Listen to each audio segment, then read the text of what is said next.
Hi, it's the 12th of August 2025 and welcome to my channel.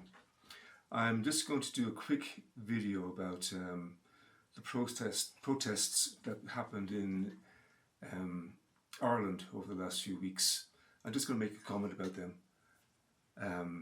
Not that anybody really cares, I suppose, but that's what I'm going to do. And also I want to mention that, as I said, back in, I think it was January, I have to check the dates exactly, I was going to stop doing what I was doing for the moment because I had other priorities here in the house, and in terms of financial situation and the situation con a relative of Betty's who's staying here in the house. Both problems have not been resolved. And the reason why I stopped is I was being distracted by these two problems essentially, and as I said, they haven't been resolved, so there's no point in kind of worrying about them in the sense that I have no control over them at the moment.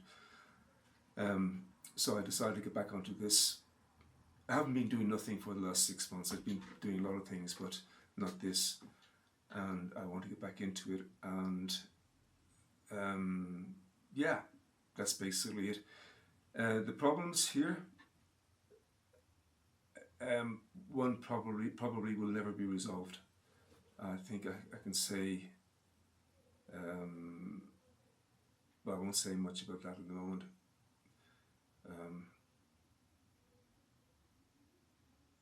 It involved a lot of trust, and that trust is now gone. Sad to say.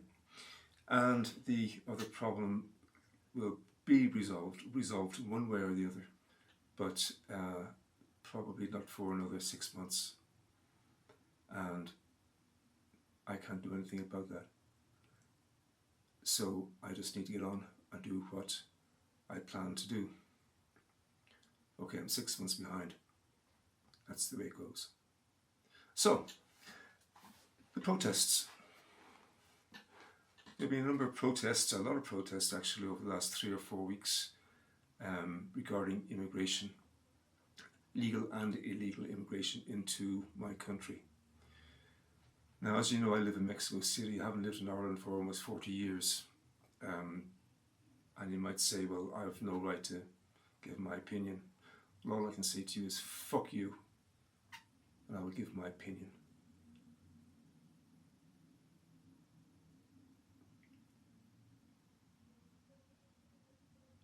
I don't fit anywhere, just the way I am. I don't fit in Dublin. I can fit anywhere. I adapt. I've lived in the UK, in different parts of the UK, in France, here in Mexico, and I adapt. That's not a problem, but I don't fit anywhere. And I didn't leave Ireland because I hated it. There was just very little work. I did have a job when I actually left, but it wasn't what I wanted, or at least it wasn't what I thought I wanted, better said. Because really, I didn't know what I wanted at that time. Or I did, but didn't pursue it, like I am now. So,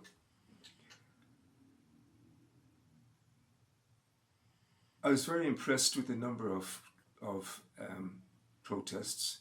There was they say a big protest in Dublin. I don't agree. From what I'd seen, it was a relatively big protest, but it could have been better. Now, if I was living in Dublin, would I go? Probably. And when I say probably, is I don't really believe there's any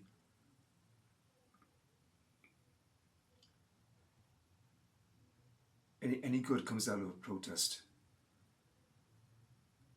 because my point of view, if it was going to really create change, the politicians wouldn't allow a protest. Politicians always allow protest against whatever policy that they're pushing, and they go ahead and do what they want anyway, generally. So that's why I say probably, because I think that you could use your energy or use your energy on something else. I don't know what. And I think a lot of people are in this situation also. Immigration, legal and illegal in Ireland, is ridiculous, absolutely ridiculous. And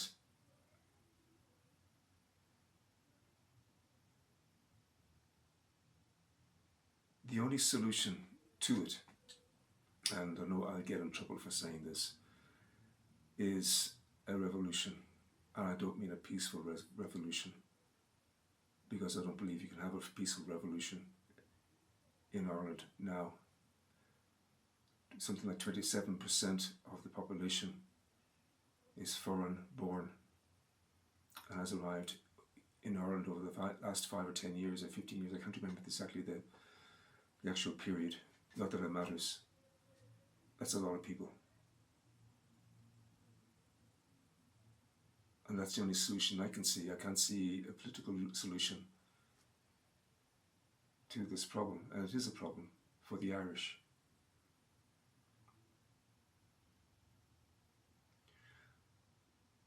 So you can have, as I said,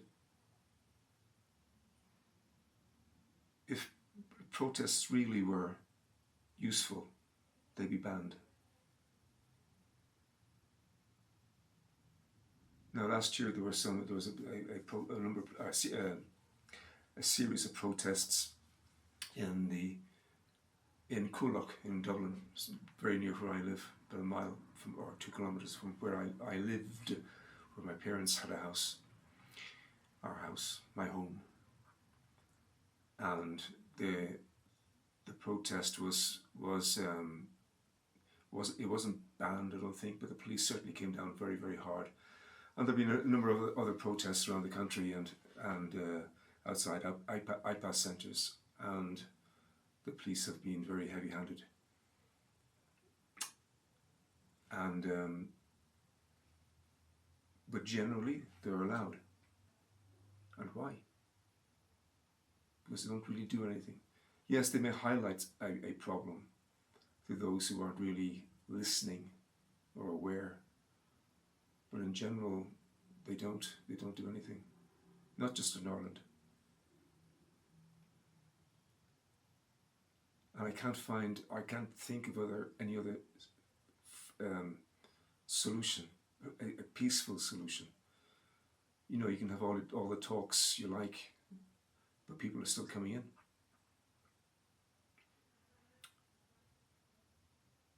So what do you do? I don't know. I really don't know. You know, about a month back up in Ballymena, a number of houses were burnt. Now, rightly or wrong, right or wrong, they were burnt down by the locals, the Irish locals, the Northern Irish locals, whichever. To me, Irish locals. And they burned down houses of immigrants. I think some of them are actually legal and come in the proper way, so I believe. Yeah, that wasn't fair, but people were very, very, very upset about a young woman being raped, from what I remember.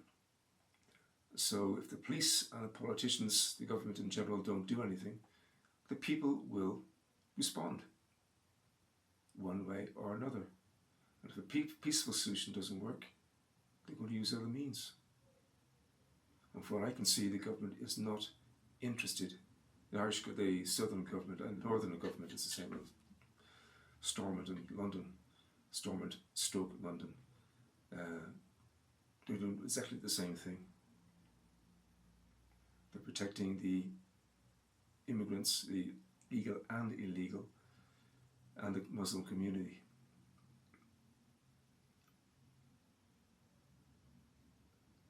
And if nothing is done, if there's no type of revolt, peaceful or otherwise, things are going to get really, really bad for the Irish. But the only solution I can see is the Irish revolting in a non-peaceful way. And it's sad to say that, but that's the only solution I can see. How that would appear, I don't know, because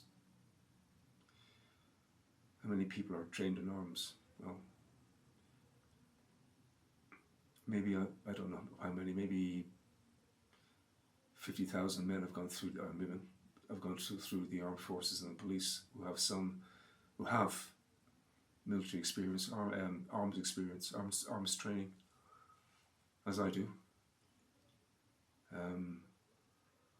But that's not a lot for a population of 5.5 million. And if there is a revolt of some kind that's reasonably successful, they'll just send in a European army to deal with the rebels, and there'll be no mercy, I don't believe.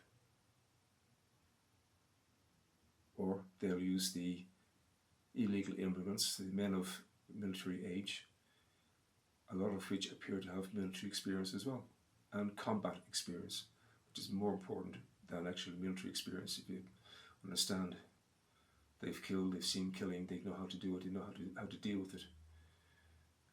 A trained soldier with no combat experience is not really, I wouldn't say he's useless, but as a soldier you need combat experience. That's why a lot of countries go to war. But anyway, that's basically my take on this. I'm not going to spend much more time because I'm not an expert in this, but I have my opinion and I've just given it. So I will. I actually had 2 or 3 other videos I did back in January. I haven't actually uploaded them yet, so I will probably do them over the weekend. This I will do probably tomorrow. Let me just check. It's almost 10 o'clock at night, so and another 1 or 2 things to do before I go to bed. Anyway, that's nothing to do with you. You don't care. You shouldn't. Oh no, he didn't upload this video today. Well, I'll do it tomorrow if not. And anyway, my point is I don't believe there is any real solution, peaceful solution to what's happening in Ireland. I'm not saying anybody should rebel. If you want to, that's your business. But I would try to find a peaceful solution first before you go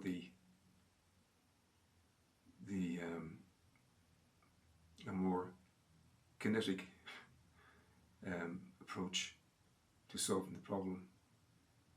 Because if you go that way, there's no turning back.